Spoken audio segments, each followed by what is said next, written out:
Each of us is a collection of different puzzle pieces that we have to fit together somehow to make a whole workable human being, that is. Some pieces cause us more problems than others, and one of those more problematic pieces is the sometimes loud and sometimes subtle nagging thought that, you know, there's something wrong with me.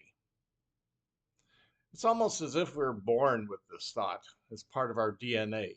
That's what it seems like sometimes. Then, when we encounter difficult life experiences, this thought is, further reinforced as a truth for us, and we become more and more convinced of it that there's something wrong with me. Biblical writers recognized the existence of this human puzzle piece and wrestled with how to explain where it came from. The sin of Adam and Eve is one such attempt. We know the story. Adam and Eve were created by God, placed in the Garden of Eden, and told not to eat of the tree of life. Then the serpent appeared and tempted them, and they ate of the fruit.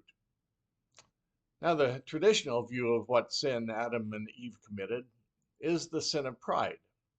They wanted to be like gods, like God. But the more subtle message that the serpent was communicating in that story, which it didn't say outright, was that there was something missing in Adam and Eve, that they were incomplete and therefore flawed. The serpent was telling them that God had made a mistake in creating them by leaving out the knowledge of good and evil. And the only way they could be whole, be good, and be okay was to eat of the fruit of the forbidden tree. So their real sin was really lack of faith or trust in God and in God's creating them. Now, the serpent capitalized on that subtle, often hidden voice in them that said, there's something wrong with you. And thus began the human race's obsession with trying to correct the perceived mistake God made in making us. Now, over the years in counseling, I've heard many issues and problems which people deal with. And it's not an exaggeration to say that most, if not all, the difficulties stem from believing that inner voice that says there is something wrong with them. Since that's not a very pleasant question to deal with, people often distract themselves from it by focusing on what's wrong with others, resulting in much harm done to themselves and others. For example, a woman says to her husband that her husband doesn't listen, while he says that she doesn't appreciate what he does for her. Now, the underlying issue is often that each is listening to that voice that says there is something wrong with them, since that is what it sounds like when sounds like what their spouse is saying. Or someone is depressed that they got fired or divorced or they experienced some other failure. They think there must be something wrong with me.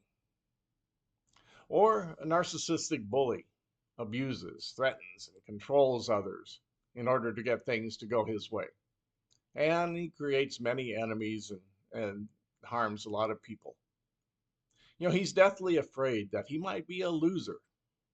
So he goes to the other extreme to prove there's nothing wrong with him.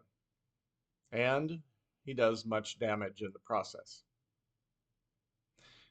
If we want to be more at peace with ourselves and less likely to hurt ourselves and others and freer to care for ourselves and others, we need to deal with that thought that there is something wrong with us.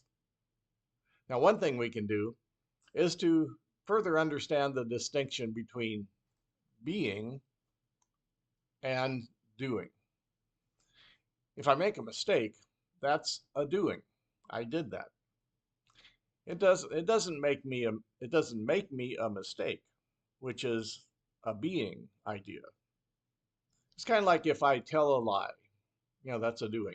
I did something. That doesn't make me a liar, and that's a being. I'm not necessarily a liar. I did something. Now, we can change what we do, but we can't change who we are. And it's important to understand the importance of this distinction if we're not to condemn ourselves as well, fill in the negative word you want to use, and believe that that is what's wrong with us. Now, reflecting on Scripture can be helpful sometimes. Scripture tells us that we're made in the image and likeness of God, which means there's nothing wrong with us. And noticing how Jesus spent time with sinners, people who society said were flawed or broken or there's something wrong with them, that's often helpful. Jesus' actions in showing them love showed that there was nothing wrong with them. And there's nothing wrong with us either. Another thing we can do is cherish the love and acceptance people in our life have shown us. That's another way we can partially quiet that negative voice in our heads. That unconditional love we've experienced, hopefully we've experienced it a lot, can help us believe that we are valuable, not for anything we've done, but just because we exist. And there's nothing wrong with us. Believing that there's something wrong with us is like saying we're a broken machine and there's no way we can work well. That's sad when our work is to love ourselves and others.